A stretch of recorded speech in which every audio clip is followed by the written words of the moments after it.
Um velho provérbio diz que a vingança é um prato que se come frio. Porém, para a legislação penal brasileira, não é lícito alguém se vingar friamente de outro por uma ofensa recebida em momento pretérito, usando de meios próprios para o coagir, constranger ou castigar. A vingança, inclusive, compõe a torpeza, uma das circunstâncias qualificadoras que agravam o crime de homicídio. Porém, o Estado, ou seja, o poder público de qualquer país do mundo, pode prender, julgar, condenar e castigar friamente os que infringirem suas leis. Em alguns locais, se admitindo açoites, mutilações, prisão perpétua, apedrejamento e outras formas de pena de morte por métodos mais convencionais. Ou seja, a lei proíbe os indivíduos de promoverem diretamente a sua própria restauração moral, mas se permite fazer por eles aquilo de que os proibiu.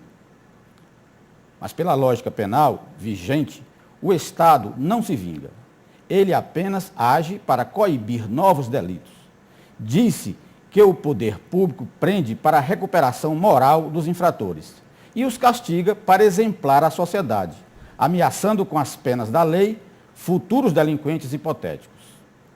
É para discutirmos os aspectos filosóficos do direito criminal que estamos iniciando mais uma edição do programa Visão Política pela FGF-TV, canal universitário 14 da NET e rede pública de televisão cearense. E para participar deste programa estão conosco os debatedores Rui Martinho Rodrigues, professor, advogado, historiador e cientista político, o renomado jurista Djalma Pinto, advogado especialista em direito eleitoral, colaboradores habituais deste programa, e o juiz de direito Antônio Alves Araújo, nosso convidado especial. Eu sou Reginaldo Vasconcelos e peço ao assinante apenas 1 minuto para um rápido intervalo.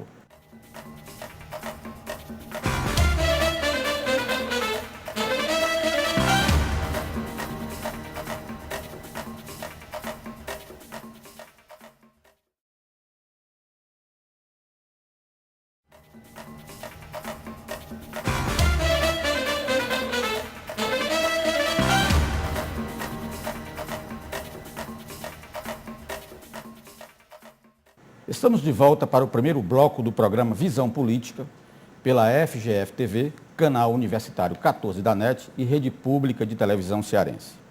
Estamos iniciando o programa e eu vou fazer a minha primeira provocação ao doutor Araújo, doutor Antônio Araújo. Doutor Araújo, o senhor acredita que o sistema penitenciário brasileiro possa, de fato, promover a recuperação psicossocial, moral dos apenados? O sistema penitenciário brasileiro, assim como todo o serviço público brasileiro, ele é deficitário. Educação, saúde, saneamento básico. Então, todo o serviço público brasileiro, ele é prestado de forma inadequada, é deficitário. Logo, não seria o sistema penitenciário brasileiro, onde vai lidar exatamente com o ser humano, que da maneira como ele é tratado, é que pudesse se esperar uma recuperação. Em tese, ele é para recuperar, mas a gente sabe que na prática isso não ocorre. Lamentavelmente, o que a gente vê é que as prisões brasileiras são faculdades do crime. Até pela inadequação de como o sistema funciona. Presos não são colocados em celas devidamente selecionados, como a lei determina, que de acordo com o crime, de acordo com as infrações, a gravidade dos crimes, os presos eles devam ser a pena individualizada e os presos locados em celas de acordo com a natureza do crime por eles praticados. No Brasil, não. Lamentavelmente, é tudo jogado lá e um criminoso, às vezes, que pratica um crime ocasional, vai conviver com criminosos habituais, criminosos que praticaram todo tipo de delito, e naquela prisão ele vai, na verdade, se especializar na arte do crime e não vai se preparar para o retorno para a sociedade quando ele terminar de cumprir a sua pena. E aí realmente todo o serviço social, todo o serviço público prestado no Brasil é deficiente. Mas quando esse serviço vai ao contrário, vai na contramão do que se propunha, né? Porque o serviço de saúde é fraco, mas ele não está lá matando as pessoas. O atendimento é ruim, etc. Mas o sujeito entra numa cadeia para se reabilitar e sai pior do que entrou, vai aprender métodos, vai ficar revoltado. Isso realmente é terrível. É a deficiência da deficiência. Os outros serviços públicos, eles quando funcionam mal, eles apenas não cumprem a sua função. Completamente. Já o serviço carcerário, digamos assim, distorce a função que totalmente. É monopólio do Estado, ele além de não recuperar, ele ainda agrava a situação daquele apenado e, por via de consequência, traz para a sociedade, está trazendo para a sociedade cada vez mais criminosos. Ou seja, além dele prestar um mau serviço, ainda contribui para um desserviço, se é que a gente poderia assim dizer. Eu vou perguntar ao professor Rui Martinho em relação ao problema da fator inibitório da pena, não é? A pena tem essa função de inibir possíveis, eventuais delinquentes. O sujeito se exempla, se espelha no outro, então não vou cometer o crime, senão eu vou. Agora, é curioso o seguinte, que parte das pessoas que cometem crimes, eles cometem sem raciocinar, num momento de loucura, o sujeito por um acesso de ódio ou de ciúme, às vezes até de medo, né? O sujeito então comete um crime. Às vezes uma pessoa de bem tem aquela privação de sentido e comete. Então esse indivíduo não vai ter tempo de se lembrar da pena que o ameaça. E o criminoso habitual, esse já não, as reprimendas já não lhe dizem nada porque ele está acostumado a ser preso. Então, professor Rui, como é que o senhor imagina que existe realmente essa função? Até porque dizem que onde tem pena de morte, nos estados americanos em que a pena de morte vigora, o crime não se reduz por isso. Bom, milenarmente, o direito penal não pensava em prevenção. Ele vem pensar em prevenção depois do César e Beccaria no século XVIII. Ele tinha um caráter puramente retributivo. Pensava assim, em aplicar pena, a palavra pena quer dizer sofrimento. Apenar alguém era impor sofrimento sem se preocupar com qualquer prevenção primária ou secundária. E depois passou-se a pensar na prevenção primária e secundária. Eu acredito que a prevenção primária sempre houve, né? E continua havendo. O que é que a gente chama de prevenção primária? É aquela que não se dirige ao delinquente, que já delinquiu, o problema dele seria secundário à reincidência. A prevenção primária se dirige ao cidadão que ainda não delinquiu, que é a tal história da pena exemplar. E eu penso que isso tem uma certa eficácia, porque você numa roda assim perguntando quem é que nunca pensou, teve uma raiva e pensou assim, olha, eu só não mato esse filho da mãe porque vou me prejudicar. Né? Quando você tem uma raiva e diz, eu só não mato esse filho da mãe porque vou me prejudicar, você está dizendo que existe uma eficácia, ainda que muito relativa, mas existe uma certa eficácia. Recentemente eu ouvi isso de uma pessoa que queria me contratar para cobrar uma conta alta, e ele me disse, eu não mato esse sujeito porque eu tenho filhos para criar. Olha, quer dizer... Então, mas aí é o sujeito consciente, que teve tempo de pensar, de refletir. Sim, mas nenhuma medida pode ter eficácia para todos os indivíduos, né? Tem eficácia para alguns, já é alguma coisa. Agora, quanto à ideia de uma prevenção secundária, ou seja, evitar que quem delinquiu volte a delinquir, aí você tem dois caminhos. Você tem aquele caminho que pensa em recuperar o homem, que foi a grande tese do César e Beccaria, né? E que é muito difícil de executar. Essa veleidade de conseguir recuperar. Particularmente nas condições brasileiras. E a gente tem notícia de países que têm um bom índice de recuperação com a população carcerária. Mas o nosso problema é porque, além das dificuldades próprias do nosso Estado, do nosso serviço público, que o magistrado aqui do nosso lado já referiu com muita propriedade, é que as condições sociais do nosso povo são tão ruins que, se a gente oferecer condições mínimas, razoáveis, que todo ser humano merece dentro dos presídios, a gente acaba tratando melhor quem delinquiu do que quem não delinquiu. E isso pode pode ter um efeito paradoxal. Não, isso tem um outro efeito curioso. Quando você... Isso cria um dilema. Se você não der um mínimo de condições, não atender ao mínimo existencial digno da população carcerária, você estimula a reincidência. As coisas se transformaram na faculdade do crime, que já foi referido aqui com muita propriedade. Mas se a gente der essas condições mínimas que quem não delinquiu não tem, a gente pode estar estimulando também a prática do crime. Aí é um dilema muito sério. Como eu censuro essa coisa de muita mídia, de muita publicidade em cima do criminoso, porque eu entendo que notoriedade é prêmio. E você pode ter pequenos delinquentes praticando o delito para aparecer na televisão.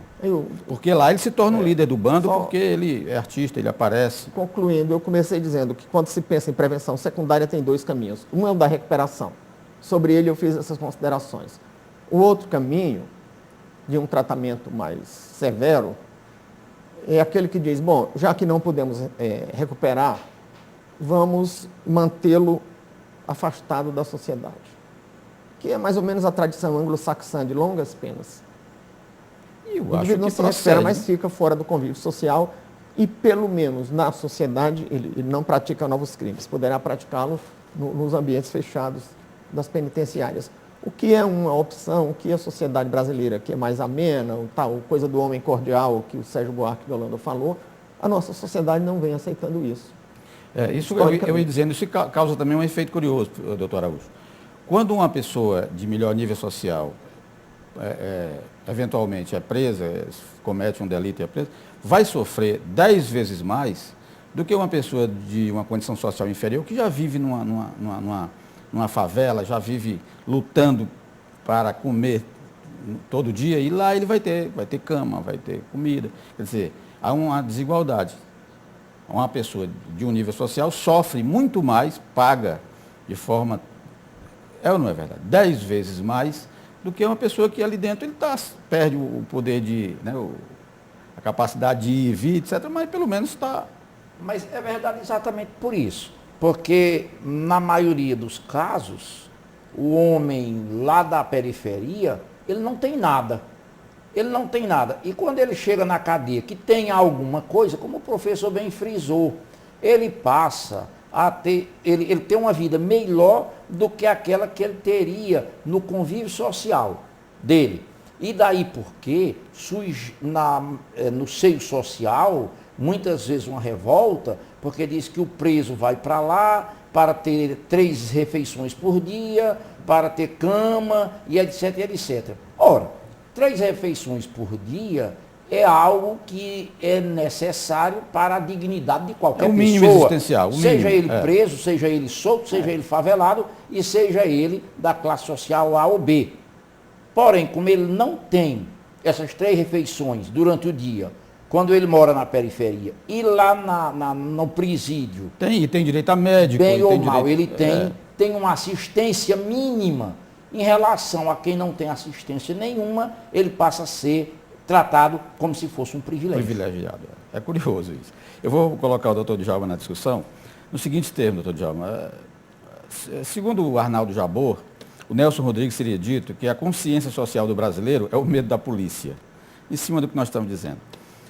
É curioso que o Estado considere que todo cidadão é em potencial um bandido, então vamos ameaçá-lo, vamos intimidá-lo com a lei para que ele não cometa crime. Essa história do Arnaldo Jabor aqui com o Nelson Rodrigues vem exatamente nessa direção. O que o senhor acha? Isso seria uma coisa deontologicamente sensata, o Estado se valer disso? Vamos ameaçar para que não haja o crime? Eu acredito que quando o Nelson Rodrigues viveu, essa premissa podia ser aceitável, mas hoje, pelo contrário, a polícia tem medo do marginal. Tanto que agora estão retomando alguns territórios no Rio de Janeiro, que é um dos lugares mais aprazíveis da República. O problema é que a sociedade brasileira ela não se preocupou em formar o cidadão para conviver harmonicamente dentro da sociedade. Embora a Constituição estabeleça que a educação é um direito de todos, dever do Estado, dever da família, com colaboração da sociedade, para preparar o indivíduo para viver em harmonia, como cidadão, esse lado não está sendo muito bem visualizado, bem colocado em prática. A nossa educação, de modo geral, é para preparar o indivíduo para ser um grande profissional, quando assegura acesso a ele. Então, você vê uma violência crescente na República com um agravante. O preso custa muito mais caro para o cidadão pagar a sua estadia na penitenciária do que se gasta com o garoto na escola. Quanto se sabe, todo penalista sabe, estudioso do direito penal, que grande parte da delinquência é consequência da falta de assistência, seja na família, seja na escola, ou da indiferença do Estado em relação à concretização daquilo que a Constituição consagra como um dos objetivos, um dos fundamentos do Estado, que é garantir a dignidade da pessoa humana. Ora, o cidadão nasce sem escola, sem comida, sem atenção de ninguém, como um verdadeiro animal, ele não cultiva valores, ele vai ser um ameaçador da sociedade, aí a sociedade vai correr depois atrás do prejuízo, com uma proliferação de normas penais, que a pessoa não foi educada para assimilá-las, para conviver em observância daquelas normas, vai aumentar o contingente de infratores que devem ser excluídos da sociedade, aumentando o custo do Estado com as penitenciárias, que por sua vez são marcadas pela ineficiência,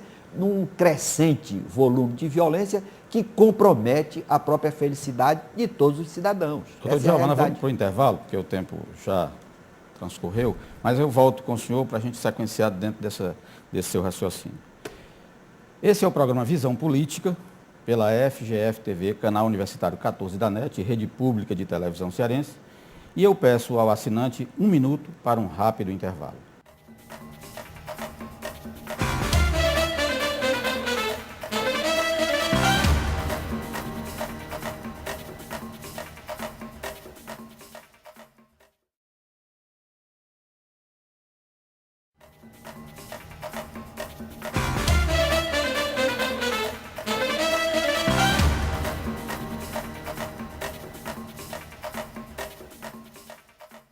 Estamos de volta para o segundo bloco do programa Visão Política pela FGF-TV, canal universitário 14 da NET e rede pública de televisão cearense, em que estamos discutindo o direito penal filosoficamente com os professores Rui Martinho Rodrigues, Djalma Pinto e Antônio Araújo. Doutor Djalma, nós falávamos no primeiro bloco sobre a questão do custo do preso, né? Um preso custa mais do que um aluno na escola pública. E ao final não se recupera como se pretendia, né? E como a gente já estudou aqui, nem sequer o efeito punitivo funciona, porque muita vez ele passa melhor preso do que na rua, onde ele tem que lutar pelo passadio dele, pela sua alimentação. Como é que o senhor acha que isso poderia se resolver? Eu acho que a República está precisando urgentemente de uma reflexão conjunta dos educadores, pedagogos, dos sociólogos, dos psicólogos, antropólogos, juristas e historiadores, para se encontrar aí uma formatação de enfrentamento dessa situação. Porque não é possível que você não pode andar na rua, qualquer objeto que você conduza de valor, seu carro está com o vidro quebrado, seu celular é tirado, há uma compulsão pela subtração da coisa alheia. Ou seja, está havendo uma deformação na educação das pessoas para a cidadania, devendo ser compreendida como tal. O preparo do cidadão, do indivíduo, para viver dentro da cidade. O egoísmo é exacerbado, a pessoa só pensa em si, acha que deve ser dona de tudo e não quer saber. Parece que a sociedade de consumo parece que estimula isso, a propaganda, não é? Tenha isso, o tênis de marca, a roupa, e o sujeito então vê aquilo, como ele não pode adquirir de uma forma regular, ele então parte para... Mas nós temos que encontrar um meio de conter essa predisposição para a violência. Por quê? Porque o destino do homem é viver em harmonia. O Estado existe exatamente para garantir a ordem dentro da sociedade e não para assistir de camarote essa proliferação. Eu penso, doutor Djalma, doutor Araújo, professor Rui, que peca-se muito porque não se usa a educação videográfica. Quando as novelas não têm essa preocupação de dar o bom exemplo, você vê crimes na novela e tal, e aquilo termina não tendo a consequência devida. Eu já dei um exemplo aqui no outro programa que os programas que eu assistia na infância interferiram no meu caráter. Quando eu assistia os Patrulheiros Todd, a Marca do Zorro, aquele pessoal fazia o bem e sempre se dava bem, embora sofresse, aquilo me estimulava a copiá-los. Agora, quando você vê na televisão, vê no cinema, vê sempre o delinquente conseguir se safar da lei, não é? Eu quero fazer uma pergunta ao doutor Araújo no seguinte sentido. O senhor não acha que seria mais inteligente fazer a dosimetria das penas de acordo proporcional à motivação do criminoso, à capacidade dele de reincidir ou não? Porque a pena, cada conduta tem uma pena que é baseada na gravidade das consequências da conduta. Então, se você mata uma pessoa, você tirou a vida de alguém, vai deixar órfão, então a pena dele é enorme. Mesmo que ele tenha feito aquilo num momento isolado e que ele nunca mais volte a fazer. Então, eu sou confuso com isso. Não, a doutrina penal, isso aí, porque tem as escolas penais. E o direito brasileiro é regido pela doutrina, a teoria finalista da ação. E é muito claro que se diz o seguinte: não se pune o criminoso, pune-se o crime. Ou seja, o indivíduo ele vai responder pelo crime que cometeu e não pela conduta dele como um homem criminoso. Essa teoria do homem criminoso, né, que era a teoria lombrosiana, que depois foi superada, eu não sei se na verdade ela era a correta ou era a errada, mas ficou tida como superada, a teoria do homem criminoso. Então, para o assinante entender, o Lombrosi era um italiano que desenvolveu estudos, ele media a cabeça dos criminosos, tentava encontrar sinais físicos, né, de indivíduos que fossem potencialmente criminosos. Ele descrevia foi totalmente... o homem criminoso como um atávico, um ser atávico, né, um atavismo. Ele tinha uma tara para não conseguiu, ele não prosperou nessa Ele não conseguiu, essa teoria não foi avante. Então, segundo a teoria finalista da ação, pune-se é o crime. Os crimes são, digamos assim, tabelados para cada crime, para cada natureza do crime, uma tabela, digamos assim, o tipo de crime tem uma pena que vai de tantos a tantos anos, né? E à medida em que aquele indivíduo pratica aquele crime, quando ele se subsume, quando ele se encaixa, a conduta dele, o ato dele, se encaixa dentro daquele tipo penal, que é aquela figura do direito penal, porque o direito penal é como uma sentença matemática. Ou você está dentro daquela figura penal, ou não ou está. É atípica a sua conduta. A figura é atípica. Agora, é claro que tem as chamadas agravantes e atenuantes, que na dosimetria da pena verifica-se essas circunstâncias, né? A circunstância em que foi praticado o delito, se foi movido por uma outra razão qualquer. Assim como tem circunstâncias que diminuem, né? Que é a violenta emoção, por exemplo, tem circunstâncias que agravam, chama crime privilegiado. Tem circunstâncias que agravam, como é o caso da vingança propriamente dito, o motivo torpe, né? O motivo fútil, que é a falta de motivo. Mas o que se leva em consideração, em tese, para a dosimetria da pena, o primeiro fator é exatamente o tipo penal. O tipo penal que já está estabelecido por lei, em que não se pode afastar nem acima do máximo e nem abaixo do mínimo, isso em tese. Aí depois, de acordo com as circunstâncias agravantes e atenuantes, na dosimetria da pena, ele pode pegar uma pena maior, pode pegar uma pena menor, uma pena média, né? Mas no sistema brasileiro... Está sempre se punindo pelo crime, sempre pelo crime. O que se estuda é o crime, é o não fato. A pessoa do criminoso. É o fato. É a conduta do agente, quer dizer, é a conduta do agente que se subsume, que ela se encaixa naquele tipo penal. Isso é tão curioso, doutor Araújo, e eu acho que é polêmico. O sujeito provoca uma confusão na rua, um criminoso, um bandido, um policial, para servir a sociedade, reage àquilo, trocam tiros, morre um inocente.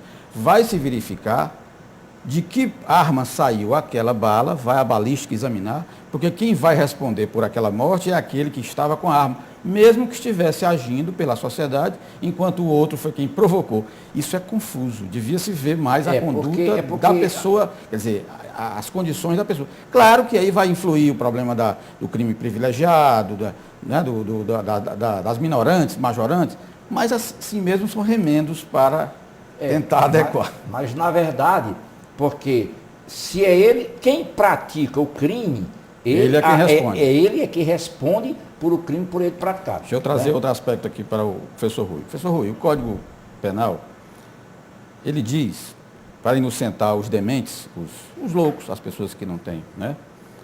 Que não têm... Inimputáveis. Eles são inimputáveis. Então, eles são inimputáveis porque são incapazes de entender o eventual caráter ilícito de seus atos. Então, eles não vão sofrer as mesmas penalidades, eles são inimputáveis. Mas o mesmo artigo, infine, no final, diz que também são inimputáveis aqueles que entendem, mas não se podem determinar de conformidade com aquele entendimento. Não seria esse o caso do sociopata? O sociopata, ele sabe que aquilo é errado, mas ele não consegue se controlar. Ele trafica, ele assalta, ele sequestra. Ele também não caberia nesse artigo? Ele não consegue se determinar sobre uma coisa que ele entende que é ilícito? A discussão, o tema da inimputabilidade aproxima ou reaproxima a discussão do direito penal do fato da discussão do direito penal do autor.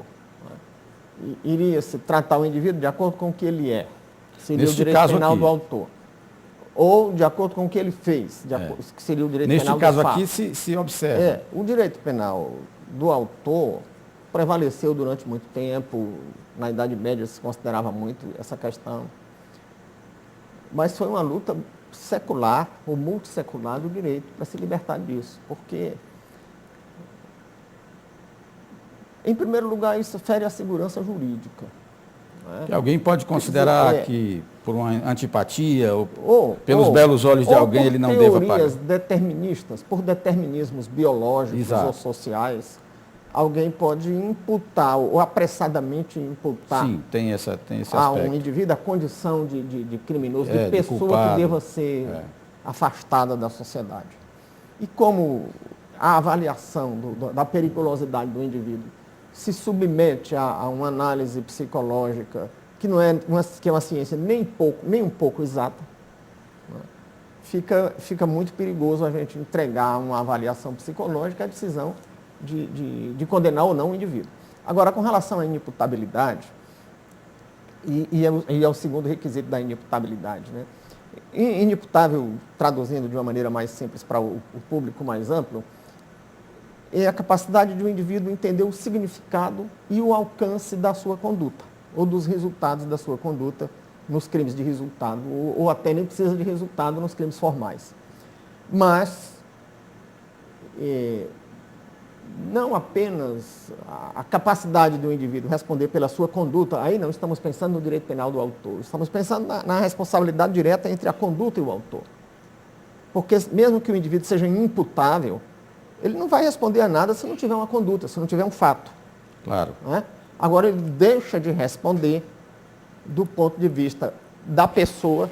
Então, aceitamos o direito penal do autor negativamente apenas, não positivamente, para impor uma pena, mas para evitar que uma pena seja imposta quando se declara esse indivíduo incapaz de entender o significado e o alcance da própria conduta.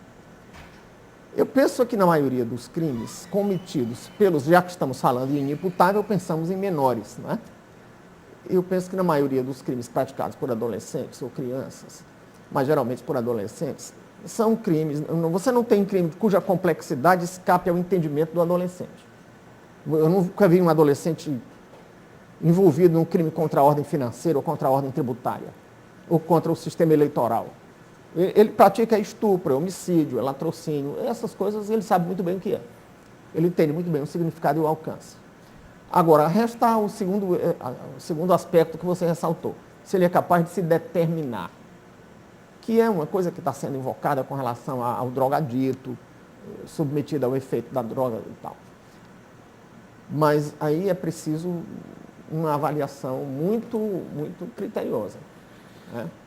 E eu penso que se o indivíduo, se não for uma embriaguez acidental, isso não deve afastar a responsabilidade penal. Professor Djalma, nós já estamos no final do bloco, mas eu queria que o senhor dissesse algumas palavras a respeito disso. Eu não faço essa pergunta, quer dizer, eu não tento colocar o sociopata como inimputável para protegê-lo, mas no sentido de proteger a sociedade, porque o senhor não acha que o sujeito que é contumaz na prática de crimes, ele deveria merecer a velha medida de segurança que cabe aos dementes, aos amentes, para ficar indefinidamente preso até que a sociedade possa declarar o são? Olha, o objetivo da pena também é excluir aquela pessoa que ameaça o convívio social de praticar outros crimes, proteger a sociedade. Se o cidadão realmente não tem condição, e tem casos aí que o cidadão matou compulsivamente, em série, na hora que saiu voltou a matar. Ele é um psicopata, ele não pode desfrutar da convivência social. Existe um dito jocoso que diz que o psicopata é aquele que pensa que a soma de 2 mais 2 é 5. Mas o sociopata seria aquele que sabe que a soma de 2 mais 2 é 4, mas não se conforma com isso.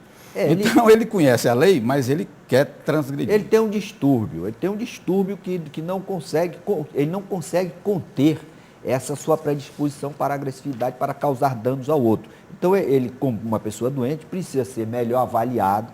Aí os profissionais da área devem, inclusive, para evitar até uma situação desconfortável. O cidadão sai da penitenciária numa semana, na outra semana está cometendo aquele mesmo crime que o levou. Isso aí precisamos evoluir para evitar essas situações de constrangimento para toda a sociedade. Bem, nós vamos para fazer um intervalo para a gente recomeçar a conversar no terceiro bloco do programa. Este é o programa Visão Política pela FGF-TV, canal universitário 14 da NET e Rede Pública de Televisão. Eu peço ao assinante 1 minuto para um rápido intervalo.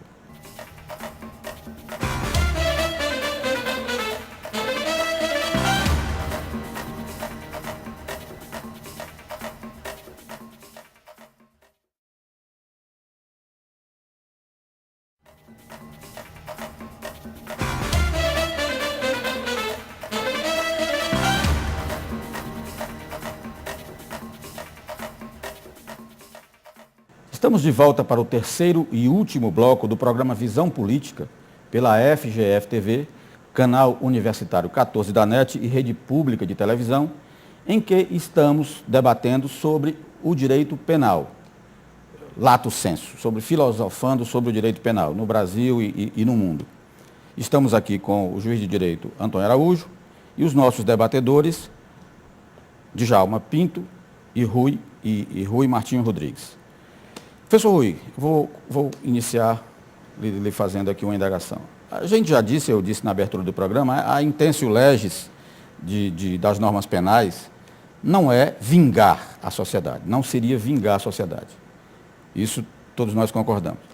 Aí uma coisa me chama a atenção. Se não é, o que faz a figura do assistente de acusação, que é pago pela família da vítima, pela vítima ou sua família, para trabalhar no processo, que é um processo de ação pública, no crime. Eu acho que hoje em dia já se admite até que a defensoria pública, o defensor público, que deveria apenas defender aquelas pessoas que não podem pagar advogado, também agora podem ser assistentes de acusação. Isso não é uma forma de vingança, não é permitir que a família atue se vingando do indivíduo quando ele está entregue ao Estado para ser julgado.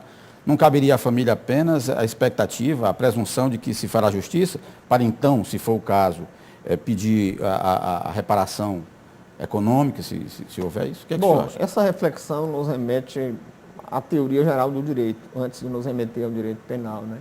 Há uma discussão se o direito existe para fazer justiça e garantir a paz social, predominando a tese da justiça, ou se o direito existe para fazer justiça e preservar a paz social, predominando o interesse na paz social. Eu penso que predomina o interesse na paz social, até porque justiça é um conceito indeterminado que a gente não sabe bem o que seja, né? Tem um núcleo do que é direito, que eu acho que é consensual, mas há uma zona cinzenta em torno desse núcleo que é sempre polêmica. Então, se o direito visa principalmente a paz social, Então, o Estado se substitui às partes na hora de dirimir os conflitos. Então, ele chama a si o interesse das partes. Nesse sentido, ele está se substituindo à família da vítima, que vai contratar o advogado, que vai Mas que colaborar interesse teria a pessoa física, então, se não é vingança? o interesse seria promover a ação do aparelho estatal, que nem sempre se move com a agilidade esperada. Não é? Sim. E o Estado aceita isso para evitar a vingança privada. Então, ele chama a si a ação pacificadora, seja ela uma ação justa, seja ela uma ação que vai trazer mesmo paz social. Eu acho que a paz social é o principal objetivo, porque é só o que justifica, digamos, o uso capião. E é só o que justifica a prescrição de crimes. Né? Então, por que depois de tantos anos um crime A prescrição aquisitiva, no caso do uso capião, e a prescrição criminal. No caso do uso capião. E a perda do direito à persecução penal, ou a perda do direito à persecução da execução penal, porque também tem a prescrição da execução. Né?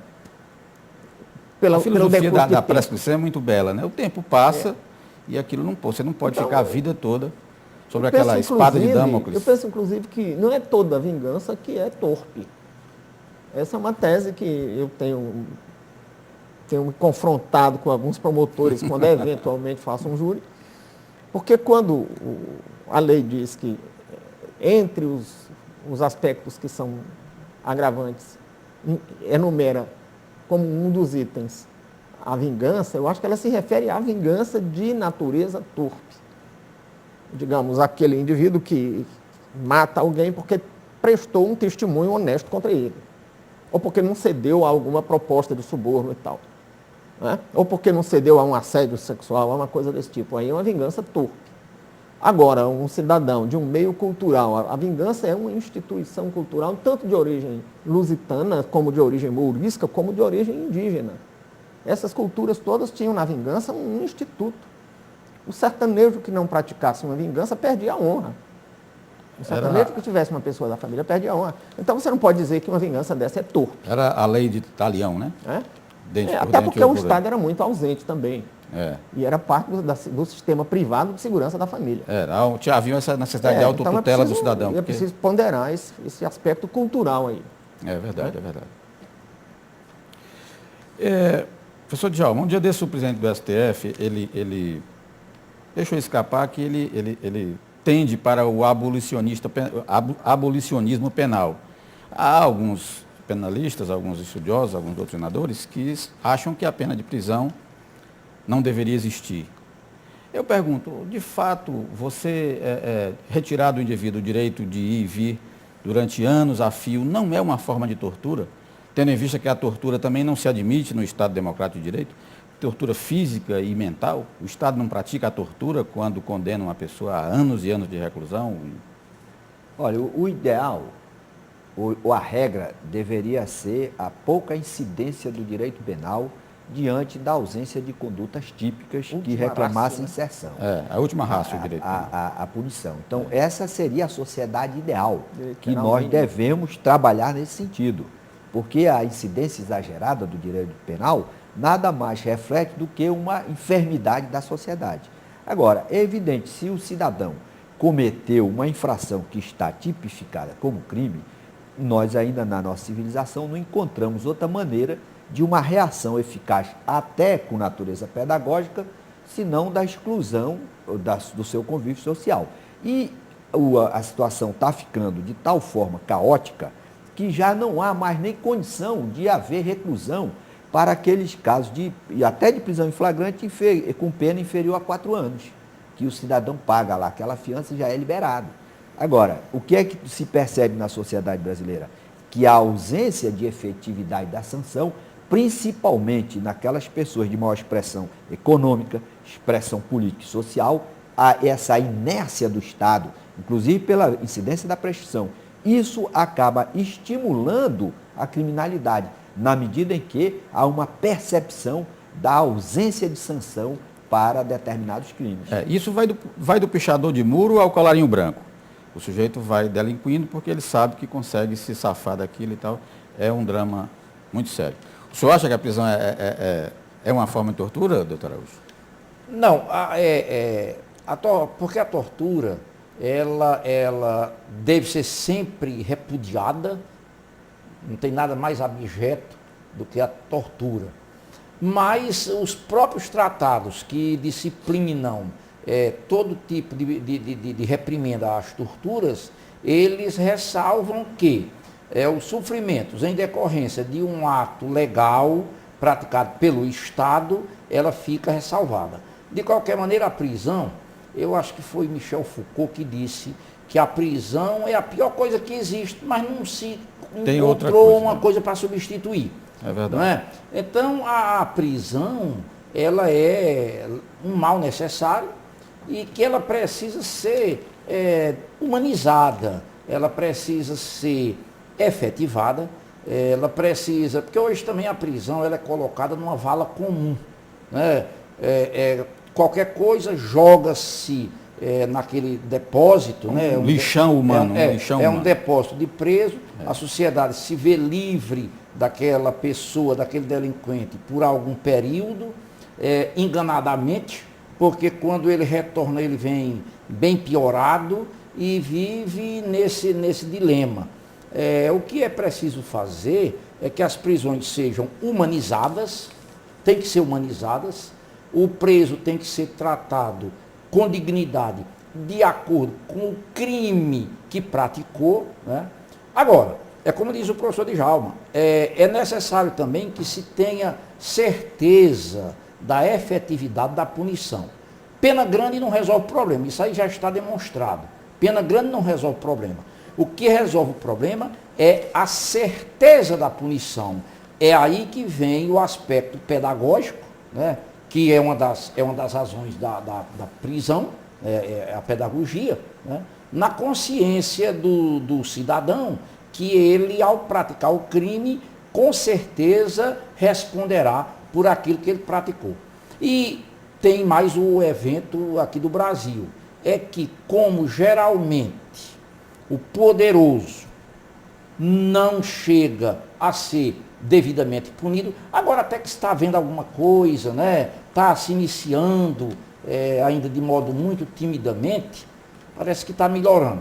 Mas eu me lembro que na época do governo do João Figueiredo, o ministro da Justiça dele, se não me falha a memória, Ibrahim Abiac, ele disse, como ministro da Justiça, que o braço curto da justiça não atingia o homem que tinha dinheiro. Naquela época. O senhor veja que esse fato provocou a proibição da algema. Há uma meia proibição da algema. Nós vimos que o médico que foi acusado de provocar a morte do cantor americano, do Michael Jackson, saiu algemado do tribunal. Aqui não se foram algemar algumas pessoas de melhor nível social, econômico, então aí o Supremo achou que não se deve algemar mais ninguém. É preciso que tenha só um peso e uma medida. Com 2 pesos e 2 medidas, ou mais de um peso e mais de uma medida, aí não. Aí dificulta e desmoraliza o sistema como um todo. Em relação ao algema, eu acho que o constrangimento é estar preso, não é estar algemado. Se você está algemado é porque você está preso, mas não está confinado ainda. Você está em trânsito. A algema é o constrangimento de estar preso, que é um fato público. A algema, dependendo do caso, aliás, a algema ela é usada como um meio de segurança. Claro. Segurança para o próprio preso. Às vezes sim. E para os seus condutores. Ela é um consectário da prisão. Na verdade, o constrangimento é você estar preso. Se você está preso, você já está constrangido. Por demais constrangido. E não é a algema que vá constrangê-lo mais ainda, dependendo do caso. Porque também a polícia, né, as milícias, os milicianos, eles têm que verificarem o caso em que se pode efetuar a prisão com ou sem algema. Né? Pelo bom senso. Pelo bom senso. E a gente sabe que a decisão do Supremo, com todo o respeito, mas aí ela aumentou ainda mais esse fosso, né, no sistema brasileiro, porque o Zé Mané, lá da esquina, continua sendo algemado sem nenhum É o que eu problema. digo. O problema todo foi porque algemaram algumas pessoas de certo nível. Mas aquelas pessoas de maior destaque na sociedade, não é? Aí causa constrangimento. Professor Rui, o que o senhor pensa a Respondendo respeito? objetivamente a história da prisão ser tortura, eu estou aqui lembrando da tipicidade que o magistrado falou há pouco aqui, né? A conduta típica tortura, a prisão não corresponde à conduta típica tortura. Sim. Ela é uma pena e pena é sofrimento, mas não é qualquer sofrimento que é uma tortura.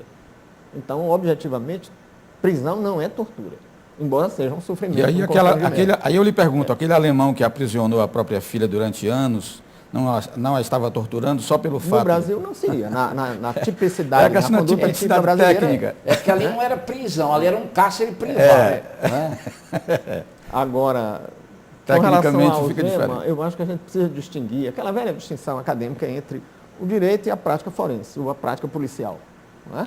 O direito sempre está certo, a prática policial ou forense é que pode Nem ter sempre. seus vícios, né? É verdade. Então, eu penso que o uso da algema como forma de show, não é? ou pirotecnia política, estava sendo usado. Policial, Né? Um cidadão que estava vindo se entregar. Eu me lembro do filho do então deputado Paulo Maluf, o rapaz vinha se entregar. Tinha avisado que ia chegar no aeroporto naquela hora para se entregar. Quando desce do avião, está lá a Rede Globo e um policial com um par de algemas. Eu acho que não havia necessidade para a segurança de quem veio se entregar, nem para a segurança dos seus condutores. Né? Agora, realmente a prática policial e a prática forense é comum a gente ter notícia de briga entre advogados no fórum porque alguém quer que o defensor quer que o réu não entre algemado, porque isso influencia psicologicamente os jurados. Né? Então, agora veja, Reginaldo, você colocou aí o médico que não foi nem homicídio doloso, foi um homicídio culposo, reconhecidamente na sentença. Na frente do magistrado lá da Corte Americana, o magistrado já mandou que ele fosse algemado. Uma cultura diferente da nossa, que realmente, no caso do cidadão que tem uma projeção social, quando foi algemado, talvez um dos fatos inéditos na história, pelo menos naquele momento, a primeira reação proíbe a algema. Ou criou-se lá uma norma que o Supremo editou que para o policial... Olha, uma súmula vinculante, pronto. Mas já há muitos anos. Discutia há muitos anos. Né? Mas qual foi? Primeiro, muito incidente em primeiro lugar, professor Rui, aí já tem que começar e questionar o Supremo. O Supremo está sendo o legislador ativo de maior expressão na República. Da onde vem essa legislação? Professor Djalma, há 20 anos atrás, ou mais, talvez 30, eu vi no júri uma cena aqui, o juiz, falecido juiz Antônio Pompeu, Souza Brasil, o júri, terminou o júri, era um policial militar que estava sendo julgado, e não por crime militar, obviamente, e ele foi condenado, e na hora que o homem da escolta foi algemá-lo, o juiz disse, não precisa você algemar o seu colega. Eu nunca esqueci isso. Mas o doutor Geraldo Bezerra, tiraram lá a algema do cidadão, do preso lá em Maracanaú, e ele não matou por conta de uma moça, uma policial lá muito diligente, corajosa, que impediu que o ele ia fazer fosse morto. Agora, você tocou no ponto terminamos aí, o tempo do programa. Mestre, tocou num Infelizmente, ponto aí da outro programa, que é a vamos fazer judicialização outro da programa, política. porque o tema é muito bom. Senhores, como de hábito, eu vou primeiro homenagear um grupo de colegas advogados que acabam de refundar a Academia Cearense de Letras Jurídicas. Alguns dos nossos confrades da Academia Cearense de Literatura e Jornalismo também compõem aquela importante agremiação literária, dentre eles o Roberto Martins Rodrigues e o Cid Carvalho, e foi fundada, foi reinstalada, porque ela já existiu no passado, ela depois se dissolveu e agora o doutor Damasceno reuniu um grupo em que tem pessoas do maior destaque no meio jurídico, como o doutor Carlos Alberto Forte, o desembargador, a doutora Germana, é uma das acadêmicas, a doutora Germana é uma juíza federal da maior importância, uma grande estudiosa do direito, e é louvável que nós que pertencemos a essa comunidade literária do Ceará, que mais uma academia seja fundada. E quero também recomendar este livro, é um livro do Paulo Maria de Aragão, um livro de crônicas, Rua Carapinima, Ecos e Ícones, nome muito bem inspirado, muito bem encontrado. É um livro sobre a rua dele, a infância, a juventude, as pessoas que compuseram essa época. O professor Paulo Maria de Aragão é advogado, é professor e será empossado em uma das cadeiras da Academia Cearense de Literatura e Jornalismo, agora no dia 14, e me presenteou com esse livro, que eu achei excelente. E foi durante muito tempo diretor da Companhia Docas de Ceará. Foi diretor da Companhia Docas. Também tem uma grande afeição por quadros em que aparece o trem, Maria Fumaça, sobretudo. Exatamente, aparece aqui. Você conhece o livro? A missão primordial do poder público é evitar o crime. Ao falhar nesse mistério, porque eventualmente alguém delinquiu, o poder público deveria segregar imediatamente o infrator da lei penal, não para castigá-lo, mas para exemplar a terceiros, mas para proteger a sociedade e estudar as razões criminogênicas, que são as causas psicológicas do delito. A partir daí, socorrer a vítima e apoiar a sua família, bem como apoiar a família do autor do fato, que indiretamente é vitimada, e somente devolvê-lo à sociedade sob a presunção de que ele tenha compreendido a gravidade do seu ato e, portanto, não reincidirá. Isso ainda é uma utopia, mas talvez conheçamos um tempo em que as pessoas evitarão delinquir pela mesma razão que se evita comer grama, e não porque seja proibido. Então, quando atingirmos essa fase evolutiva, o Estado não vai precisar intimidar ninguém com as penas da lei, nem se empenhar em impor castigos. Fica aqui, portanto, essa nossa reflexão sobre o processo penal, o direito penal como um todo, prometendo voltar a esse tema em outras oportunidades, sempre em busca de trazer esclarecimentos aos que nos assistem e acompanham.